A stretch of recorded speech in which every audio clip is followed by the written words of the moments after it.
Hello class 12th, how are you all.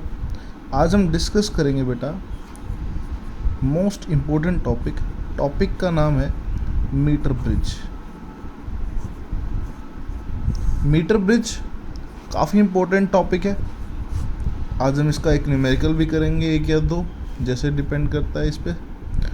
और सबसे पहला सवाल, मीटर ब्रिज करता क्या है? इट इज़ अ डिवाइस, कह सकते हैं, it is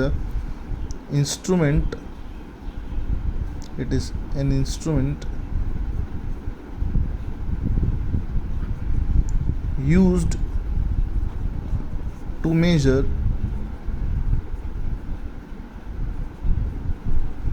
the unknown resistance.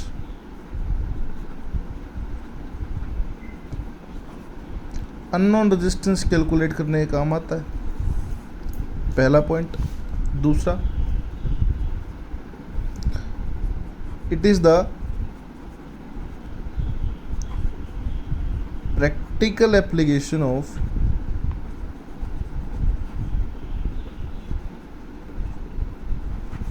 Wheatstone bridge. Wheatstone bridge की प्रैक्टिकल एप्लीकेशन है।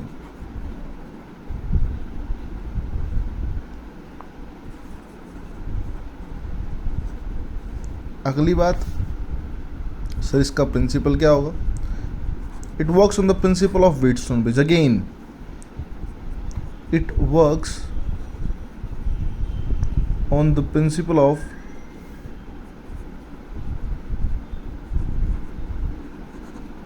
Wheatstone bridge. अगली बात, अच्छा करना क्या है? कोई भी डिवाइस करते हैं ना, कोई भी इंस्ट्रूमेंट करते हैं, तो प्रिंसिपल कंस्ट्रक्शन वर्किंग मैं आपके पास सेंड कर रहा हूँ। मैं पहले आपको ना एक बार इसका सर्किट डायग्राम बना के दिखा रहा हूँ और ये इसकी थ्योरी साथ में दे रहा हूँ। कंस्ट्रक्शन वर्किंग आप वहाँ से फॉलो करेंगे, ठीक है। अब फिलहाल इसमें करना क्या है, पहले इसका सर्किट डायग्राम देखिए।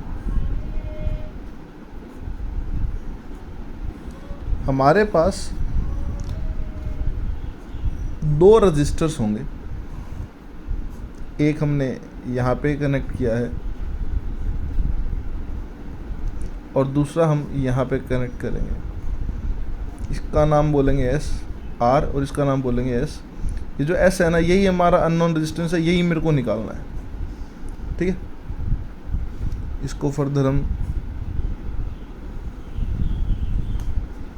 स्केल से कनेक्ट कर देते हैं।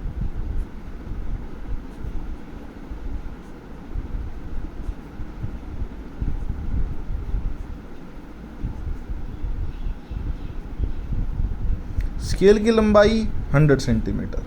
इसको ऑपरेट करने के लिए हमने एक बैटरी से कनेक्ट किया, मोटा मोटा एक रियोस्टेट लगा दिया ताकि हम करंट की वैल्यू, इनकमिंग करंट की वैल्यू कम ज़्यादा कर सके।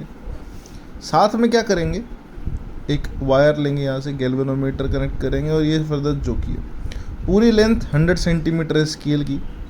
जहाँ तक इस जोकी ने मेजरमेंट की ये एल की, तो बची कितनी? ऑब्वियस सी बात है 100 माइनस एल। ये आपके सामने कहानी क्लियर। अब जो बात है वो है व्हीटस्टोन ब्रिज पे बेस, क्योंकि आपको पता है कि इसका प्रिंसिपल भी व्हीटस्टोन ब्रिज है। P by Q is equal to R by S होता है। तो P यहाँ पर कितना है? R। मतलब ऑब्वियस सी बात है, वैल्यूज नोटेशन डिनोशंस तो कुछ भी हो सकती है। तो क्या जगह R by S is equal to, अच्छा इसकी लेंथ कितनी? L। दिस लेंथ मेजरमेंट जो की हमने जोकी से, ये भी कुछ ना कुछ रेजिस्टेंस ऑफर करती है, उसको हम इंटरनल रेजिस्टेंस से रिप्रेजेंट करते हैं, small r. It offer some resistance. तो ऑब्वियसली बात है, बची हुई लेंथ भी कुछ ना कुछ रेजिस्टेंस ऑफर करेगी। आप फर्दर इस आर से इस आर को काट सकते हैं। तो बचा क्या? R by S is equal to L by 100 minus L.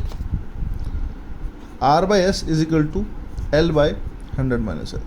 निकालना क्या है? एस क्रॉस कीजिए, तो एस की वैल्यू कितनी आ जाएगी? R into 100 minus L upon L. So you got the known resistance. Basic formula आपके पास, कोई दिक्कत वाली बात ही नहीं है। अब मैं क्वेश्चन बोल रहा हूँ, क्वेश्चन लिखिएगा। क्वेश्चन है सेम, जो बिल्कुल मीटर ब्रिज पे ही दूंगा, बिल्कुल एग्जैक्ट, ताकि आपको कोई प्रॉब्लम ना आए। अच्छा, इस क्वेश्चन जो क्वेश्चन मैं अभी आपके सामने मेंशन कर रहा हूँ, ये क्वेश्चन ईयर 2010 में CBSE 2010 का क्वेश्चन है। इसके अंदर क्या करना है आपको, पहले स्टेटमेंट देखिए। The null point is in a metre bridge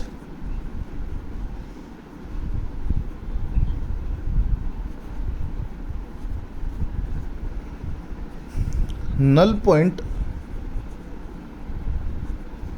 is found to be is found at a distance 60 centimeter from end A, देखिए इसने कहा कि A से, इसको A मान लो, इसको B मान लो, A से जो इसकी दूरी है वो कितनी है L, और L कितना बोल दिया मैंने स्टेटमेंट में, क्या बोल दिया 60 centimetre. So you goat L, तो ऑब्वियसली बात है 100 माइनस L कितना बच गया 40। सो दिस इज 60 गिवन है, ये 40 हो गया मेरा। इसके बाद आगे का क्या प्रोसेस है, मतलब आगे क्वेश्चन क्या है, if the resistance of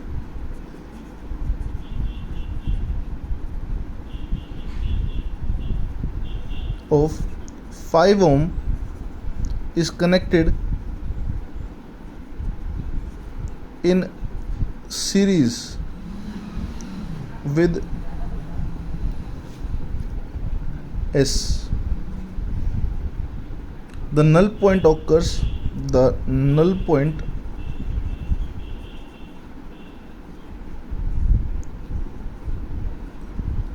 at 50 centimetre.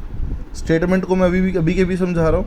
अगर मैं S के साथ सीरीज़ में 5 ओम का रेजिस्टेंस लगा दूँ तो जो नल पॉइंट था वो 50 सेंटीमीटर पे शिफ्ट हो गया, तो 100 माइनस L भी कितना बचा 50 ही बचा, तो ये भी 50 और ये भी 50, क्लियर। बट अब की बार रेजिस्टेंस जो S की छेड़ाखानी करी हो, क्या कि S के साथ सीरीज़ में 5 ओम का रेजिस्टेंस लगा दिया, clear. Calculate the value of R and S।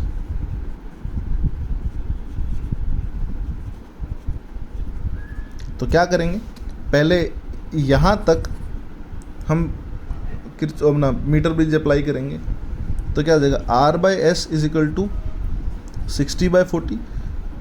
Generally बात करें तो क्या करते हैं, L/100 माइनस L, L मेरा 60 था, 100 माइनस L मेरा 40 था, तो R/S कितना हो गया 3/2। Mark this equation number 1। दूसरी कंडीशन में क्या है, R/ में S के साथ सीरीज़ में क्या है 5, सीरीज़ में है तो क्या कर दिया S+5 is equal to null point कितना पे 50 पे, 50/50 कितना आ गया 1। यहाँ से R निकालिए, S+5 इधर जाकर मल्टीप्लाई हो जाएगा, तो यहाँ से R की वैल्यू कितनी आ गई S+5। इस R की वैल्यू को उठाकर इक्वेशन नंबर 1 में पुट कर दीजिए। तो क्या है इक्वेशन नंबर 1 क्या है, R/S is equal to 3/2, R की वैल्यू कितनी है S+5, तो S+5/S इज इक्वल टू 3/2। तो क्या आएगा S+5/S is equal to 3/2। Obviously बात है, इस एलसीएम को अलग अलग स्प्लिट कर दीजिए। S/S is equal to +5/S is equal to 3/2। S/S कितना रहेगा 1 इधर जाकर minus, 3/2 minus 1 1/2। 5/S is equal to 1, 5 इधर जाकर मल्टीप्लाई हो जाएगा, तो कितना आ जाएगा S कितना आ जाएगा 5।